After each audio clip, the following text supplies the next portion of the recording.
یہ جو اللہ تعالیٰ نے فرمایا نا رضیت لکم الاسلام دینا، کہ میں نے تمہارے لیے اسلام کو بطور دین پسند کر لیا ہے۔ اب مثال کے طور پر ہمارے ہاں کاروبار ہے، کاروبار کے بارے میں یہ تصور ہے کہ سود حرام ہے اور کاروبار کیا ہے؟ حلال ہے۔ بنیادی طور پر تو یہ بات ٹھیک ہے، احل اللہ البیع وحرم الربا، اللہ نے کاروبار کو حلال کیا ہے اور سود کو حرام کیا ہے، لیکن اس کا کیا یہ مطلب ہے کہ کاروبار میں سب کچھ حلال ہے؟ کوئی دودھ والا اگر دودھ میں پانی ملاتا ہے تو وہ کاروبار کرتا ہے یا سود کرتا ہے؟ سودی معاملہ کرتا ہے۔ دودھ والا جب دودھ میں پانی ملاتا ہے کاروبار کر رہا ہے یا سودی معاملہ کر رہا ہے؟ کاروبار ظاہر تو کاروبار کر رہا ہے نا وہ، لیکن کاروبار میں یہ کام کرنا ناجائز ہے، تو وہ تو یہ سمجھ رہا ہوگا نا کہ یار میں سود تو نہیں کر رہا، کاروبار کر رہا ہوں، بس دودھ بیچ رہا ہوں، خرید رہا ہوں، تو کیا مسئلہ ہے؟ وہ کہتے ہیں پہلے دودھ میں پانی ملاتے تھے، اب پانی میں دودھ ملاتے ہیں۔ کہتے ہیں دودھ میں ہم پانی نہیں ملاتے، دودھ میں پانی نہیں ملاتے، نہیں ملاتے، وہ پانی میں دودھ ملا رہے ہوتے ہیں۔ تو اگر ایک آدمی کاروبار کر رہا ہے، کاروبار کے بیسیوں مسائل ہیں، سینکڑوں مسائل ہیں حلال حرام کے، کہ کاروبار میں یہ کانٹریکٹ جائز ہے، یہ کانٹریکٹ ناجائز ہے، معاملہ اس طریقے سے کریں گے تو جائز ہوگا، اس طریقے سے کریں گے تو ناجائز ہوگا۔ تو اب اگر ایک مسلمان آدمی کاروبار کر رہا ہے اور ایک غیر مسلم کاروبار کر رہا ہے تو فرق ہونا چاہیے نا دونوں میں، کہ بھائی کاروبار سے پہلے جہاں ہم بہت ساری ڈگریز حاصل کرتے ہیں وہاں اس کے ساتھ ساتھ اس حوالے سے دین کی نالج حاصل کرنا بھی تو ضروری ہے، کہ میں یہ میرا یہ بزنس ہے، یہ کاروبار ہے، اس میں یہ 10 طرح کے کانٹریکٹس کرتا ہوں، ان کانٹریکٹس میں سے کون کون سے کانٹریکٹ جائز ہیں، کون سے ناجائز ہیں، کون سے ایسے ہیں کہ اگر اس کو کسی دوسرے طریقے سے کر دیا جائے تو جائز ہو جائے گا، اس طریقے سے کریں گے تو ناجائز ہوگا۔ تو یہ سیکھنے کی چیز ہے نا، یہ دین ہے جس کو 24 گھنٹے کا دین کہا جاتا ہے۔ تو میں یہ گزارش کروں گا کہ ہماری جو سوشل لائف ہے، ہماری فیملی لائف ہے، ہمارا کاروباری زندگی ہے ہماری، ایک آدمی جاب کر رہا ہے، ملازمت کر رہا ہے،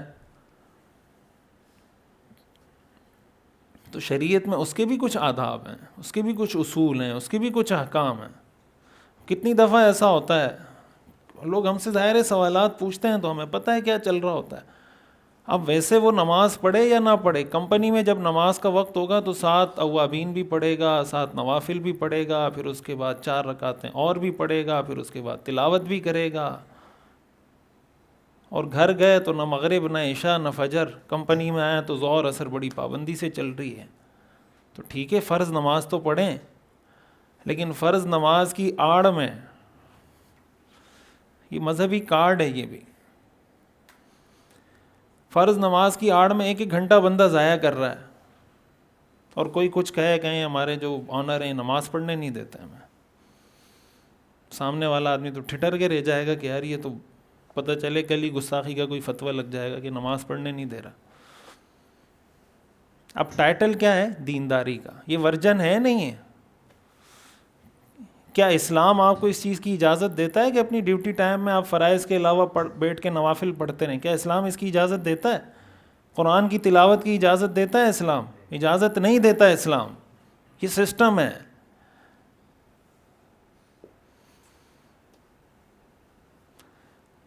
ڈاکٹر ذیشان صاحب بتا رہے تھے ہمیں کہ وہ کہہ رہے تھے جب نکاح ہوا ہمارا تو 2 کتابیں چھپی ہوئی ہیں نا، تحفہ دلہا اور تحفہ دلہن، مولانا حنیف عبد المجید صاحب رحمۃ اللہ علیہ کی۔ تو کہا وہ میں تحفہ دلہن میں ساری یہ باتیں لکھی ہوئی ہیں کہ شوہر کے یہ حقوق ہیں، شوہر کو ایسے خوش کرنا ہے، شوہر کی ایسا اس کا خیال رکھنا ہے۔ تو یہ کہہ رہے تھے کہ ڈاکٹر صاحب کہ میں نے تحفہ دلہن خریدی، میرا مطلب یہ تھا کہ میں جا کے جب پہلی رات ہوگی گھر والی کو تحفہ دلہن دوں گا کہ دیکھیں اتنی اچھی کتاب ہے، یہ پڑھیں۔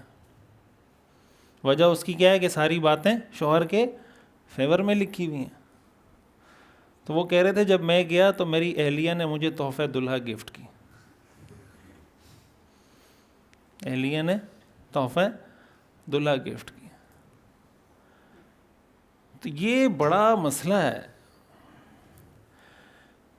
اس چیز کو ہمیں جب تک ہم سمجھ کر چیزوں کو ٹھیک نہیں کریں گے تو ہمیں کوئی توقع نہیں رکھنی چاہیے معاملات کے سدھار کی. ان اللہ یأمر بالعدل وَإِذَا قُلْتُمْ فَاعْدِلُوا، جب بات کرو انصاف کی بات کرو. اللہ انصاف کا حکم دیتا ہے. کسی قوم کی دشمنی تمہیں اس جرم پر آمادہ نہ کرے کہ تم نا انصافی شروع کر دو. اعدلوا، انصاف سے کام لو. یہ میں نے چند مثالیں آپ کے سامنے رکھی ہیں، میں نے کوئی تقریر بیان نہیں کیا، صرف ایک معاشرے کی جو ایک پکچر ہے کہ ہمارے ہاں دینداری کا کیا تصور ہے، اللہ کی نظر میں دینداری کا کیا تصور ہے. اللہ تعالی ہمیں حقیقی معنوں میں دیندار بنا دے، دین کو سمجھنے اور عمل کرنے کی توفیق عطا فرمائے.